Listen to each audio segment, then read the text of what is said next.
Hello everybody and welcome back to the channel. For today's video, I'm going to talk to you about reaction and responding and staying silent when you're in the midst or dealing with a narcissist. So let's jump in.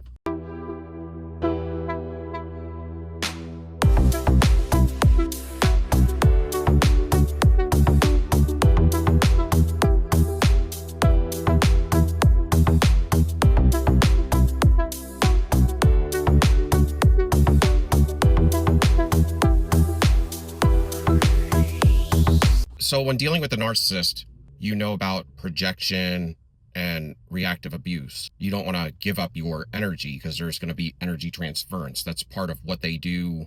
What they try to do is to get you in a state of reaction. Because when they meet you, they pull you out of your higher self into your full-on ego. First by love bombing.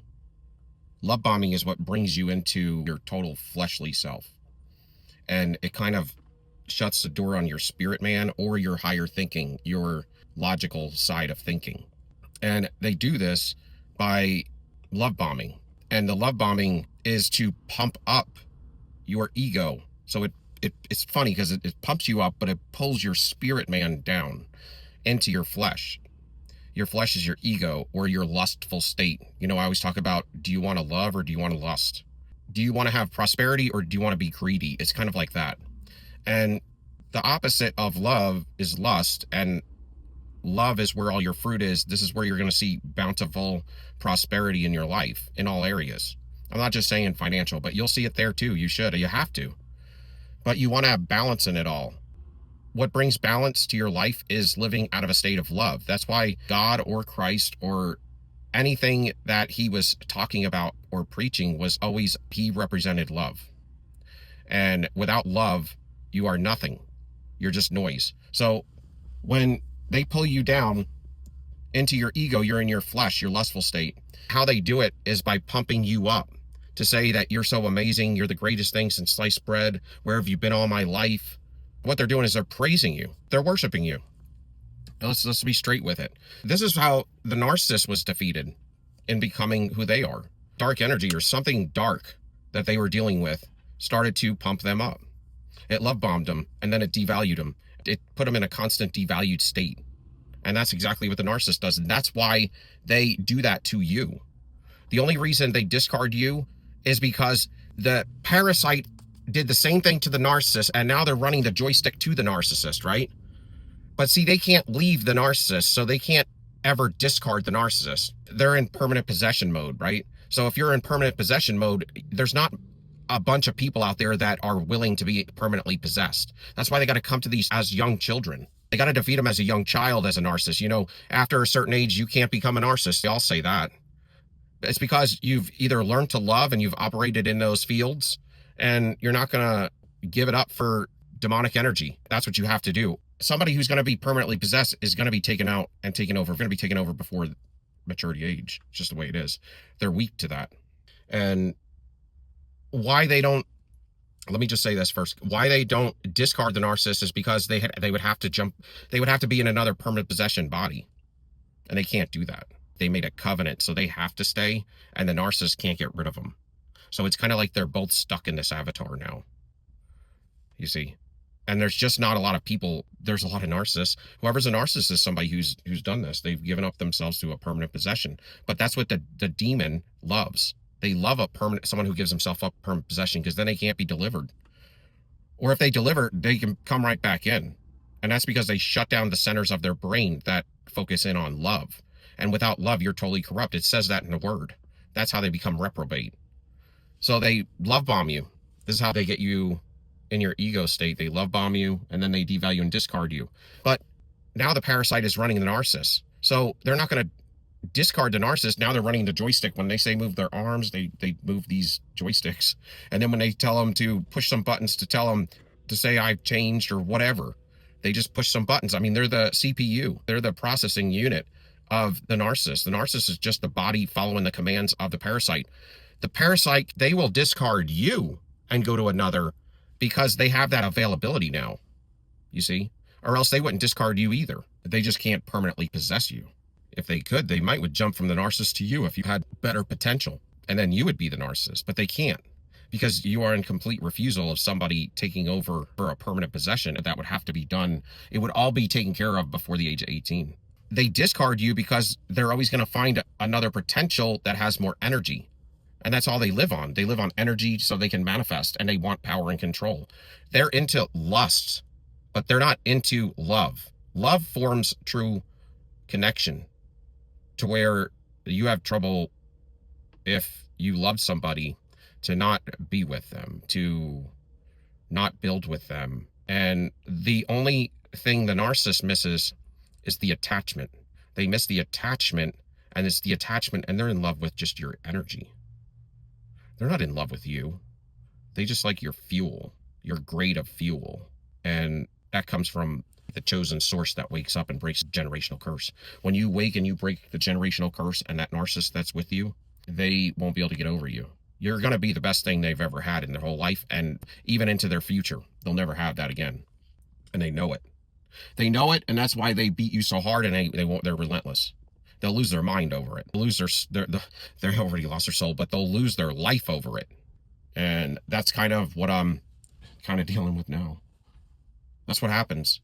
What God will use you, well, what I feel God's using me for, I'm starting to realize that I'm walking karma for people, or whatever their negative reaping that is due to them.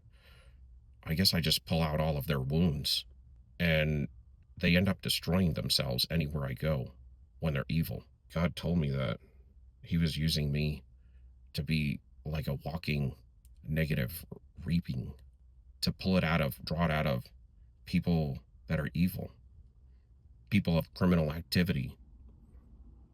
And that's how you bring healing, is when you could just show up and you look like a soft target.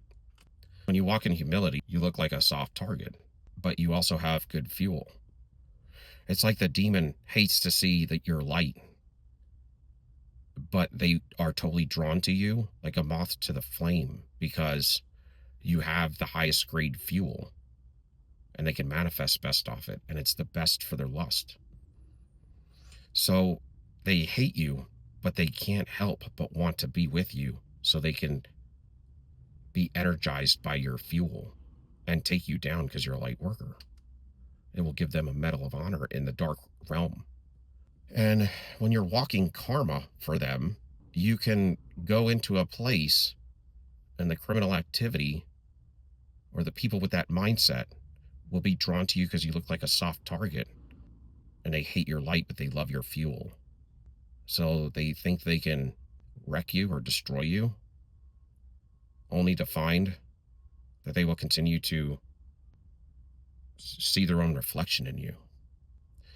And as you reflect them back to themselves, who they truly are, they destroy everything that they touch, and they show themselves for who they are and become taken down by the law.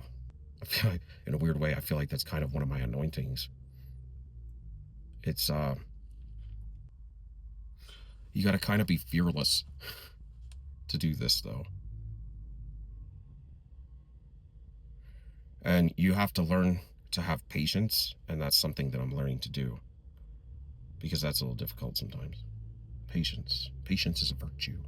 Okay, so they want to get you to react and not respond. So when the narcissist gets you into your lower self by pumping you up through your ego, what they're doing is they're praising and worshiping you. So you feel good, but it pulls you down into your lower self, which is your emotional self, where it's your mind, will, and emotions. But what it blocks out is, it blocks out your logical thinking, and it blocks out your spiritual thinking, so you can reach God. And you start believing what they're telling you. Oh, I should have been treated better than this. That's right. I should have always known I was this good and all that. Okay. But then what happens is you're fully in your ego, just like they are. And then you're available to be hijacked and to be wounded. All your woundings to show. Your woundings will show, and they will inflame them and use them against you.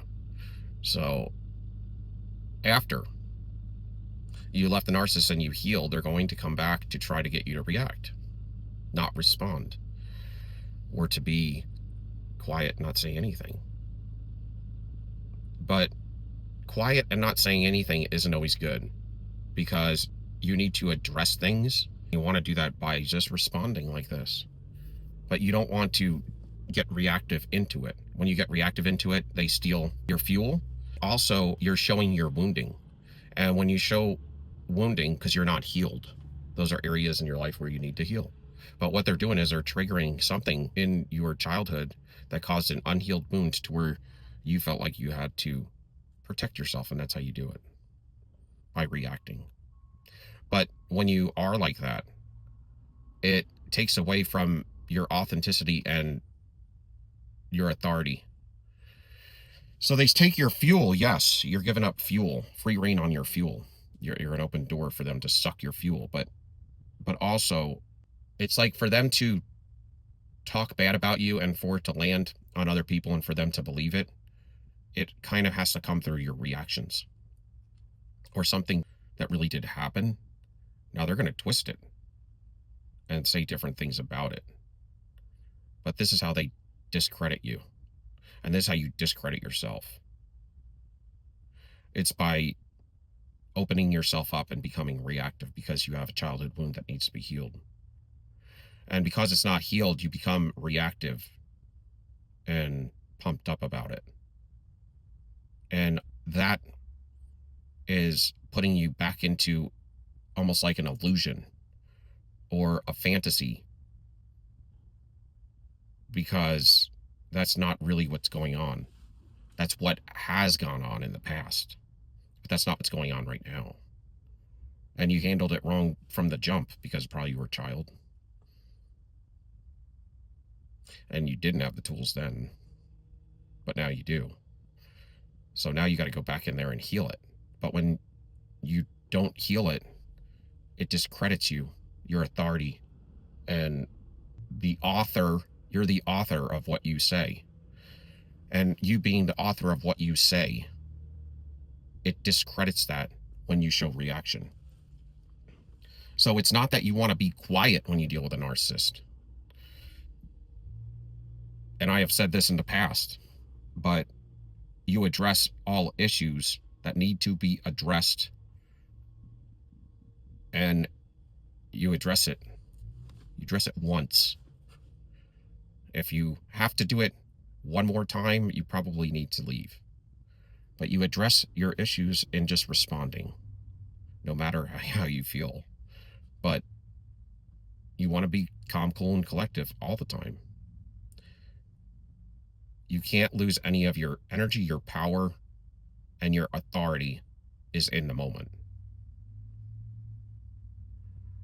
So in this instance, if you have a problem with it, it could be also that you need to get the guts to be able to stand there and deal with the oppressor that you had in the past, or your attacker that was your attacker in the past, or even present. They're always going to be your attacker, the evil one. You have to address the evil one, and you have to have the guts to do it. And that's called strength. And you have to do that with logic and with spirit man, not your emotional man. If the narcissist loses their cool, it doesn't mean you have to. In fact, you never need to lose your cool. What it will also do is put them in a state of confusion. When you operate in your perfection or in your completeness, in your wholeness, they operate in confusion.